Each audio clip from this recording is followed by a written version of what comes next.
अरे रुको रुको, जिप्सी में बैठे लड़के ने कहा। क्या हुआ भाई? पीयूष ने कहा। दिख नहीं रहा सामने रोड के बीचों बीच कितना बड़ा दरवाजा है? हाँ यार दिख रहा है, बहुत ही अनोखा लग रहा है, पीयूष ने कहा। राम काका यहीं पर जिप्सी रोक दीजिए, लंबे बाल वाले लड़के ने कहा। नहीं, यहाँ पर रोक नहीं सकते, राम काका ने कहा। पर क्यों? पीयूष ने पूछा। क्योंकि ये मेघ गांव की प्रारंभिक सीमा है। प्लीज रोक दीजिए ना काका, सब लोगों ने एक साथ मिलकर कहा। सब लोगों के जोर देने के कारण राम काका जिप्सी रोक देते हैं। पीछे बैठा लड़का जल्दी से नीचे उतरता है। वो जिप्सी में रखा उसका बड़ा सा काला बैग खोलता है और उसमें से कैमरा निकालता है।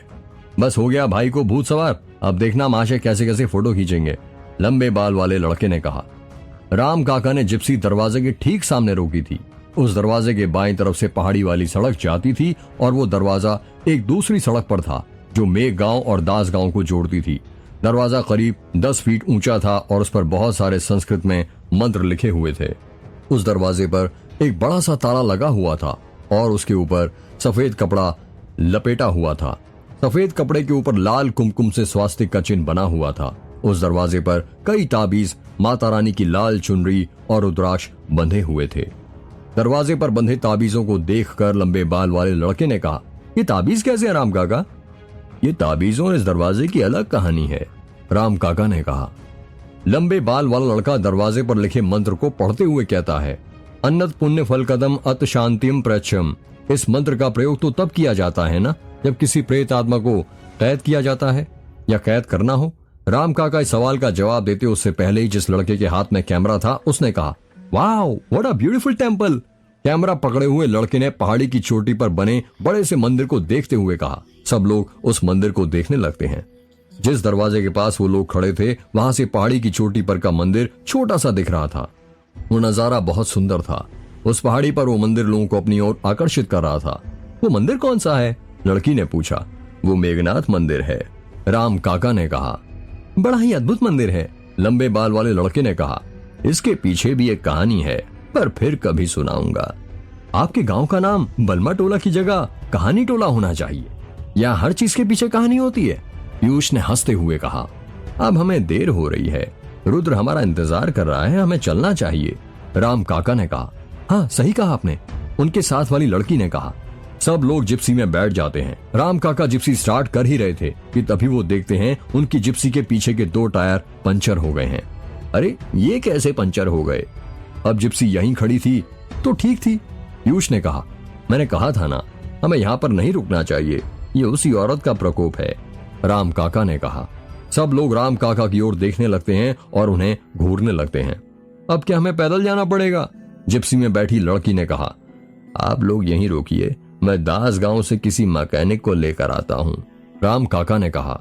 यह सुनकर पीयूष हंसने लगता है और कहता है, मैकेनिक? उसकी क्या जरूरत है? हम हैं तो मैकेनिकल इंजीनियर, पर सिर्फ नाम मात्र के।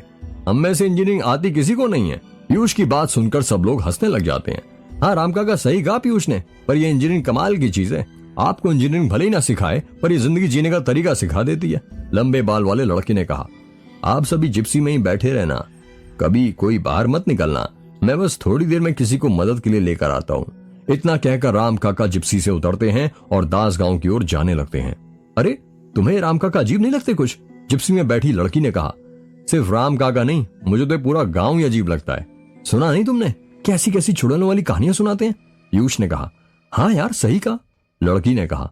पता नहीं रुद्र यहाँ कैसे रहता है, पीयूष ने कहा। हाँ भाई मैं भी यही सोच रहा था, गले में कैमरा टांगे हुए लड़के ने कहा।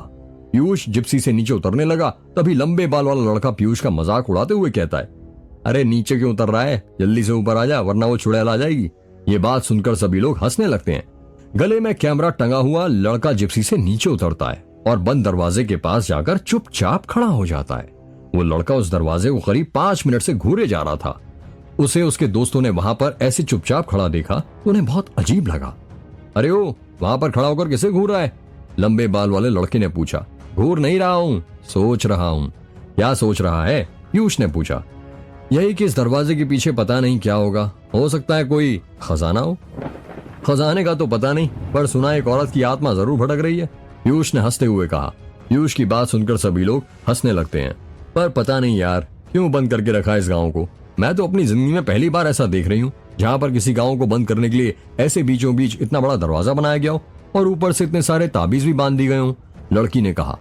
वो लोग आपस में बातें कर ही रहे थे कि तभी वहां पर राम काका अपने साथ दास गांव के एक मैकेनिक को लेकर आ जाते हैं। वो मैकेनिक जिप्सी का टायर निकालता है और उसका पंचर बनाने लगता है। आधे घंटे में वो पंचर बना देता है और टायर जिप्सी में लगा देता है। जिप्सी ठीक होने के बाद वो लोग पहाड़ी वाली सड़क के बलमा टोला जाने के लिए निकल पड़ते हैं। रुद्र सीढ़ियों पर चढ़कर गार्डन में अपनी शादी के मंडप का पर्दा लगा रहा था, तभी उसे जिप्सी के रुकने की आवाज सुनाई दी। जिप्सी की आवाज सुनकर वो सीढ़ियों पर से नीचे उतर जाता है। राम काका रुद्र के दोस्तों के साथ हवेली पहुंच गए थे। अरे तुम लोग आ गए? रुद्र ने अपने दोस्तों को देखते हुए कहा। क्यों, तुझे क्या लगा था हम लोग भटक जाएंगे?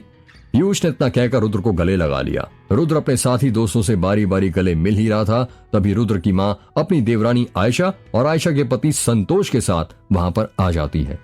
रुद्र की माँ की उम्र करीब 50 वर्ष है।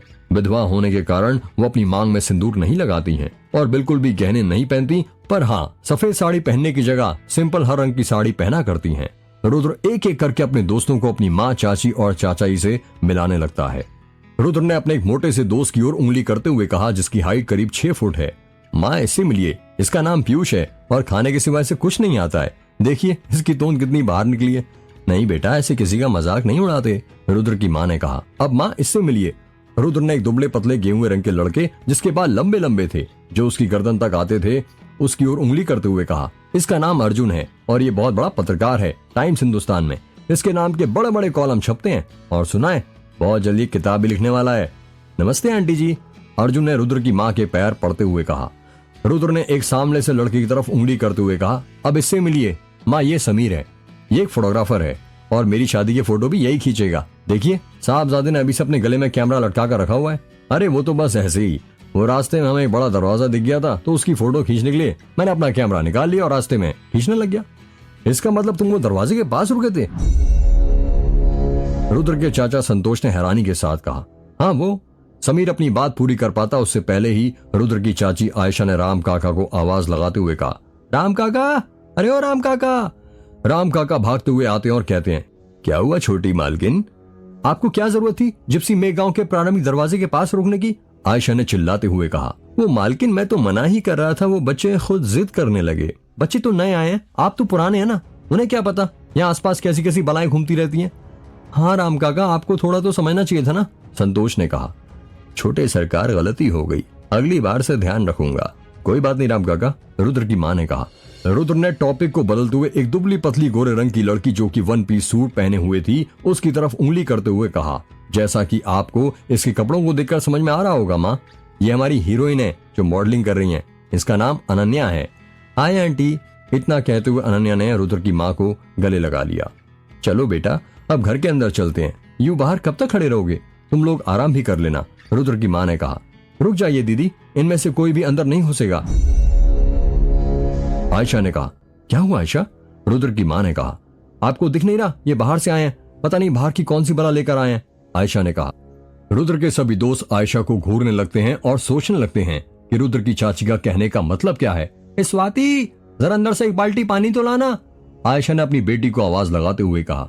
कुछ ही देर बाद स्वाति घर के अंदर से एक बाल्टी लेकर आती है जिसमें लोटा और पानी था। स्वाति की उम्र करीब 16 वर्ष है और वो आयशा की इकलौती बेटी है। ये लो माँ, स्वाति ने पानी की बाल्टी अपनी माँ आयशा को देते हुए कहा। अरे मुझे क्या देती है, दिख नहीं रहा ये लोग बाहर से आए हैं, इन्हें दे। आप सभी लोग यहीं पर अपने चप्पल जूते निकालिए और हाथ पैर धोकर ही घर के अंदर जाना। पर ऐसा क्यों? अनन्या ने मुंह बनाते हुए कहा। ऐसा इसलिए किया जाता है क्योंकि ऐसी मान्यता है, यदि आप कहीं बाहर से आए हैं तो आपको हाथ पैर पानी से धोकर ही घर के अंदर जाना चाहिए, जिससे यदि बुरी शक्तियां आपके साथ हों तो वो घर के बाहर ही रह जाएंगी, अर्जुन ने कहा। क्या बात कर रहा है अर्जुन, समीर ने कहा। वो सही कह रहा है, रुद्र के चाचा संतोष ने कहा। रुद्र के सभी दोस्त अपने जूते निकालते हैं और हाथ पैर धोने लगते हैं। सबके हाथ पैर धुल चुके थे। चलो बच्चों, अब जल्दी से घर के अंदर चलो, तुम लोग थक गए होगे ना और भूख भी लगी होगी, रुद्र की माँ ने कहा। हाँ आंटी जी, सही कहा आपने, मुझे तो तभी भूख लग गई थी जब मैं गोंदिया स्टेशन पर उतरा था, पीयूष ने कहा। पेटू तुझे तो लगेगी ना, तू 5 लोगों का खाना जो एक साथ खा लेता है, अनन्या ने कहा। इतना सुनते ही सब हंसने लगते हैं और अंदर जाने लगते हैं। रुद्र की एक बहुत बड़ी सफेद रंग की हवेली थी जो बहुत ज्यादा अद्भुत थी। ऐसा लग रहा था जैसे बहुत पुरानी हो, पर अभी भी वो चमक बरकरार थी जो तब होगी जब बनी होगी।